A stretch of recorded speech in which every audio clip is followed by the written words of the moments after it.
আজির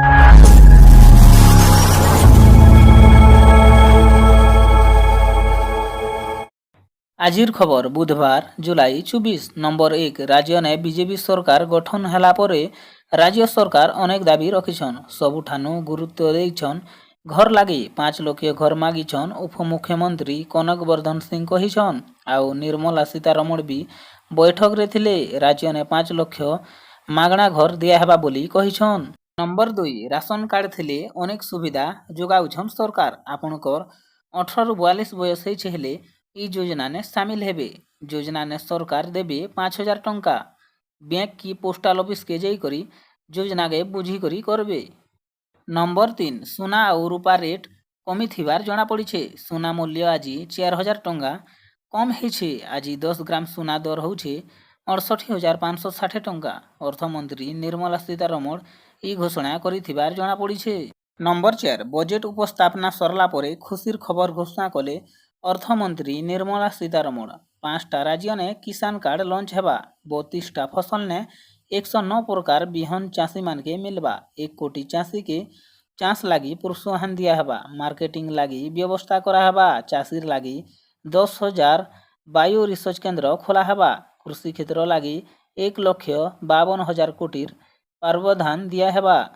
number 5 ସଡ଼କ ଦୁର୍ଘଟଣା ଆଉ ଯାତ୍ରୀ ସୁରକ୍ଷା ଲାଗି ଗୁରୁତ୍ୱ ଦେଇଛନ୍ ସଡ଼କ ପରିବହନ ମନ୍ତ୍ରୀ ବିଭୂତି ଭୂଷଣ ଜେନା।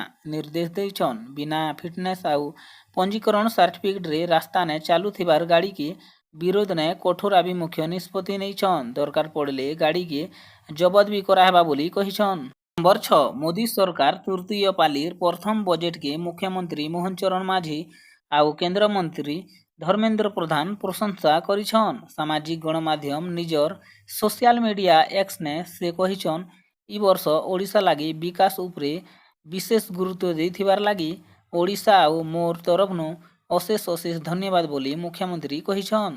ନମ୍ବର 7 ରାଜ୍ୟପାଳର ପୁଅ ଜଣେ ଏଏସ୍ଓକେ ମାଡ଼ ମାରବାର ଘଟଣାକେ ନେଇକରି ବିରୋଧୀ ଦଳ ବିଧାନସଭାନେ ହୋ ହଲ୍ଲା କରିଥିଲେ। ବିରୋଧୀ ଦଳର ବିଧାୟକମାନେ ଇ ପ୍ରସଙ୍ଗକେ ରାଜ୍ୟ ସରକାରକେ ଓଡ଼ିଆ ଅସ୍ମିତା କେନ୍ ଆଡ଼େ ଗଲା ବୋଲି କହିଛନ୍। ଇ ହୋ ହଲ୍ଲା ଭିତରେ ରାଜନଗର ବିଜେଡି ବିଧାୟକ ଧ୍ରୁବ ସାହୁ ବାଚସ୍ପତି ସୁରମା ପାଢ଼ୀ ପୋଡ଼ିୟମ ପାଖକେ ଯାଇକିନା ମାଇକ୍ ଟାଣି ଆଣିଥିଲେ। ମାଇକ୍ ଘିଚିଲା ପରେ ପଡ଼ି ଯାଇଥିଲା, ଭାଙ୍ଗି ଯାଇଥିବାର ଜଣାପଡ଼ିছে। ନମ୍ବର 8 ଓଡ଼ିଶା ପର୍ଯ୍ୟଟନର ବିକାଶ ଲାଗି ବଜେଟରେ ଘୋଷଣା କରାଯାଇଛି। ଏନେଇ କେନ୍ଦ୍ର ଅର୍ଥମନ୍ତ୍ରୀ ନିର୍ମଲା ସୀତାରମଣ ଘୋଷଣା କରିଛନ୍। ସେ କହିଛନ୍ ମନ୍ଦିର ବନ୍ୟଜନ୍ତୁ ସାମୁଦ୍ରିକ ସମ୍ପଦ ଲାଗି ଓଡ଼ିଶା ଜଣାଶୁଣା। ଓଡ଼ିଶାର ପର୍ଯ୍ୟଟକ ସ୍ଥଳୀକେ ବିଶ୍ୱ ପ୍ରସିଦ୍ଧ କରାହେବା। ଏଥିର ଲାଗି ପର୍ଯ୍ୟଟନର ବିକାଶ ଲାଗି ଓଡ଼ିଶାକେ ସହାୟତା ଦେବେ ବୋଲି କେନ୍ଦ୍ର ସରକାର କହିଛନ୍। ନମ୍ବର 9 ଆସବାର 5 ବର୍ଷନେ ରାଜ୍ୟ ସରକାର ଶିକ୍ଷା ସ୍ୱାସ୍ଥ୍ୟ କୃଷି ଶିଳ୍ପ କ୍ରୀଡ଼ା ନିଯୁକ୍ତି ଗମନାଗମନ ପୁଞ୍ଜିନିବେଶ ପର୍ଯ୍ୟଟନ କ୍ଷେତ୍ରନେ ପରିବର୍ତ୍ତନ ଆଣିବେ। 2036 ତକକେ ରୋଜଗାର କୃଷକ ନାରୀ ଶକ୍ତି ଶ୍ରମିକ ଜନଜାତି ଯୁବଶକ୍ତିକେ ବହୁତ ପ୍ରାଥମିକତା ଦେଇ ସବୁ ଯୋଜନା କାର୍ଯ୍ୟକାରୀ ହେବା ବୋଲି ରାଜ୍ୟପାଳ ରଘୁବର ଦାସ କହିଛନ୍। ନମ୍ବର 10 ପାରାଦୀପର 18 ବାଙ୍କି ପାଖର ଲକପଡ଼ା ପ୍ରାଥମିକ ବିଦ୍ୟାଳୟନେ ଏକ୍ସପାୟରୀ ବଟିକା ଖାଇକରି 30ନୁ ଅଧିକ ଛାତ୍ରଛାତ୍ରୀ ଅସୁସ୍ଥ ଥିବାର ଜଣାପଡ଼ିছে। ପିଲା ଅସୁସ୍ଥ ଥିବାର ଜାଣିକରି ଅଭିଭାବକମାନେ ଘଟଣା ପାଖେ ପହଞ୍ଚିକରି ବିଜୁ ମେମୋରିଆଲ ହସ୍ପିଟାଲକେ ଭର୍ତ୍ତି କରିଥିବାର ଜଣାପଡ଼ିছে।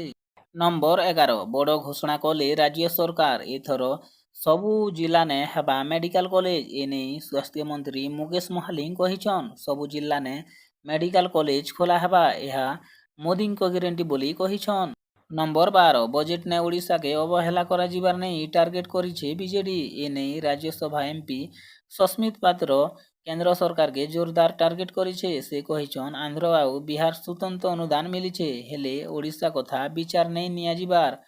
21ନୁ 20 ଭାଜପା ଜିତବାର ଦଣ୍ଡ ସଦୃଶ୍ୟ। ଓଡ଼ିଶାକେ ସ୍ୱତନ୍ତ୍ର ରାଜ୍ୟ ମିଲବାର ନେଇ ଦୀର୍ଘ ଦିନ ଦାବି କରି ଆସିଛୁଁ, ସେଥିର ଲାଗି ଆମେ ବିରୋଧ କରୁଛୁଁ ବୋଲି କହୁଛନ୍। ନମ୍ବର 13 ଅନୁଭବ ବର୍ଷା ପାରିବାରିକ ବିବାଦ ଥମବାର ନା ନେଇ ନେବାର। ମଙ୍ଗଳବାର ଅନୁଭବକେ ଜେରା କରାଯାଇଛି।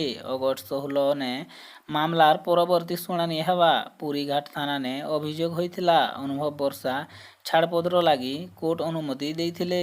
ନମ୍ବର 14 ବିଜାପୁର ଅଞ୍ଚଳର ଜଣେ ଗର୍ଭବତୀ ମହିଳାର ପ୍ରସବ ବେଦନ ହୋଇଥିଲା।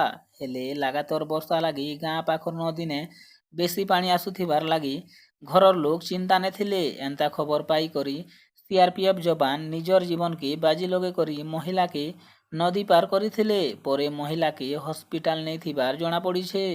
ନମ୍ବର 15 ଭାରତୀୟ କ୍ରିକେଟ ଦଳ ଶ୍ରୀଲଙ୍କାକେ ପହଞ୍ଚିଛନ୍। ମୁଖ୍ୟ କୋଚ୍ ଗୌତମ ଗମ୍ଭୀର ବି ଭାରତୀୟ ଟିମ୍ ସାଙ୍ଗେ ପହଞ୍ଚିଛନ୍। ମୁଖ୍ୟ କୋଚ୍ ପହଲା କରି ଗମ୍ଭୀରର ଟିମ୍ ଇଣ୍ଡିଆ 3ଟା ମ୍ୟାଚ୍ ଖେଳିବେ। ଟି20 ଆଉ 3 ମ୍ୟାଚ୍ ଦିନକିଆ ଖେଳିବେ ବୋଲି ଜଣାପଡ଼ିଛେ।